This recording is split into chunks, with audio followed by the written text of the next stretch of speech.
Okay, this recipe is inspired by my mother-in-law who stays in southern Louisiana. And what she does is pretty much for every meal that she makes, you're going to have bell pepper and onion and garlic. So I'm just going to go ahead and get everything cut up. Alright, and there we have our vegetables that we'll be using for this dish, all minced up. So I'm going to go grab my Hamilton Beach crock pot, and we're going to move along. I have this thinly sliced beef here. It's already thawed out, but the good thing is that you don't have to have this thawed out necessarily. And I'm just going to go ahead and get this added into my crock pot with the vegetables.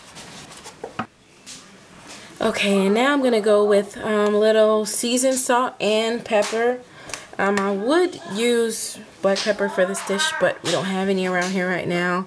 I was looking for my mixed pepper and I couldn't find that one either. I don't know if my sister used the last of it. But don't put too much because we're going to also be adding some Frank's hot sauce in here. Just lightly coat each of your pieces of meat with this. Alright, that should be plenty. If not, you can always come back later and add. Alright, on to seasoned salt here. And I'm just going to, again, just lightly coat. Don't want to do too much. You can always come back and make up for it if you find out that it's not enough. Okay, so just lightly and lastly, I'm going for Frank's Red Hot Sauce here. I'll say maybe about a ½ teaspoon for each piece of meat. Alright, and I'm thinking that's probably going to do it. And what I'm going to do is go ahead and get my hands washed. And I'm just going to put enough water in here just to kind of just cover the meat. I don't want to overdo it with the water. And again, I just want to just cover the meat with the water. If I do need to add some later, then I can take care of that.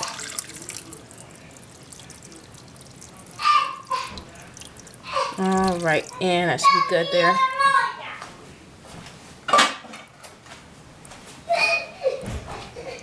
And I'm going to take the lid, put it on.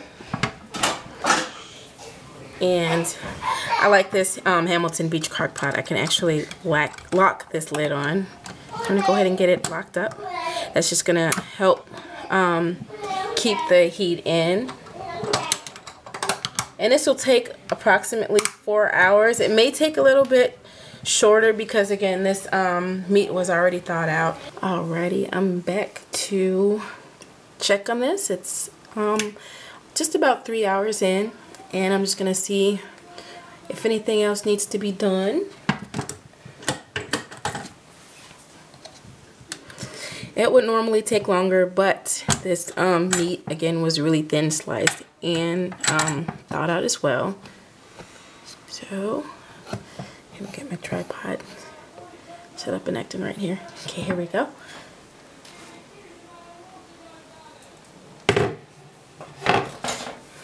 And as you can see, the meat is nice and pretty much brown. And I'm just going to give the broth from it a little taste and see if it needs anything else.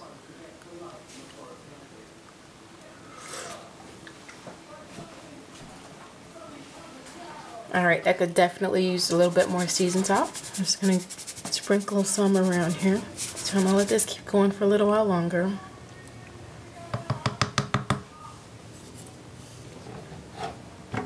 Just want to make sure everything's just tender and everything. And then right on top, you just take some of this meat here that you cut up.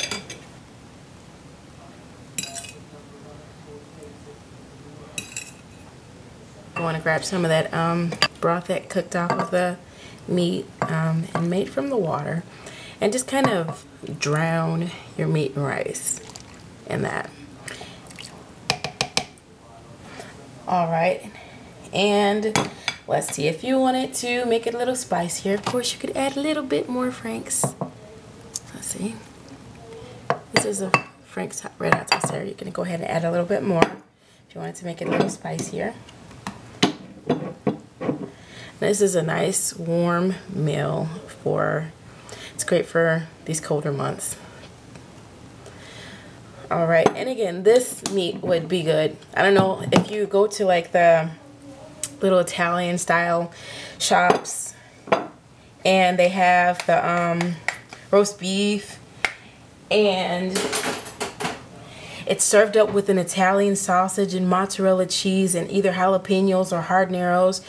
This would be really good. You put it on a hoagie roll, or some kind of thick crusted roll, and then just add all of those mozzarella cheese and jalapenos, habaneros, and that would be really delicious. You can make it from your home instead of going out spending $5 or more on that. Okay, and as I mentioned before, you can use the beef that I cooked in an Italian beef combo sandwich. It's like the ones that you get at the little shops, and they run around $5 or more.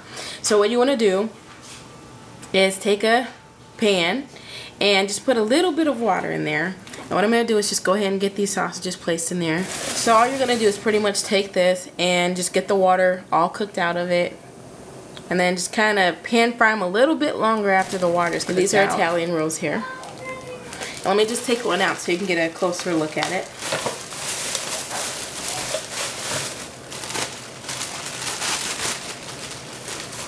This right here. And I also got the habaneros that I was talking about. It's just this right here. And what this is a combination of cauliflower, carrots, jalapenos.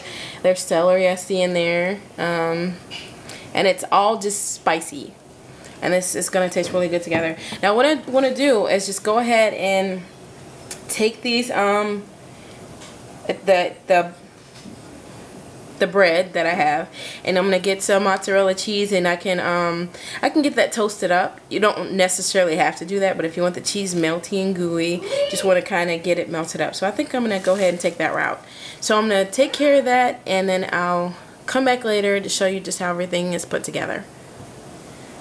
Okay, I moved my sausages over so you can see what I'm getting ready to do here. I'm just going to take some of these rolls here, and they already have like a little seam there, so I'm just going to cut right down the seam. I also flipped the sausages because they were starting to turn brown on the side that was down inside the skillet. And I'm just going to take these, get them cut open.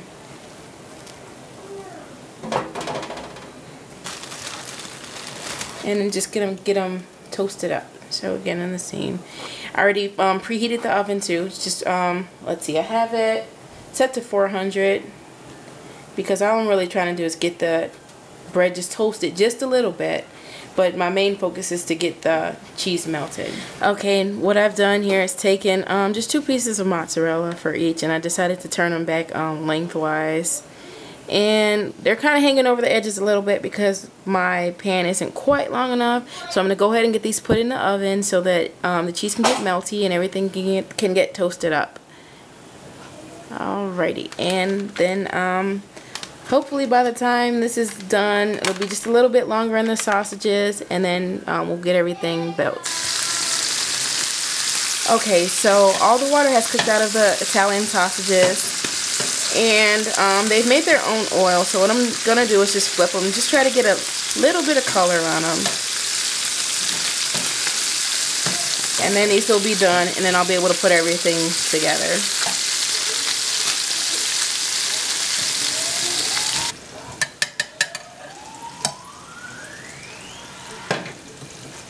Take a little bit more.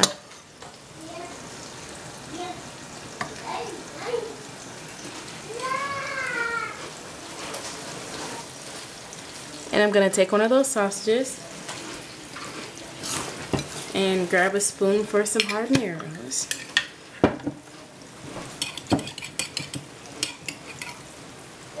Just kind of put that there.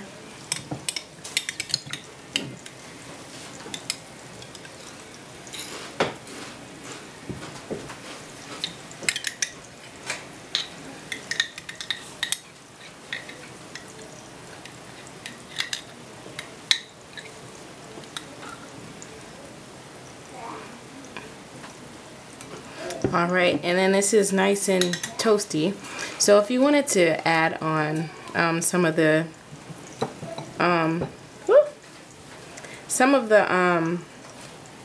liquid from the the crock pot from the meat, then you could do that as well.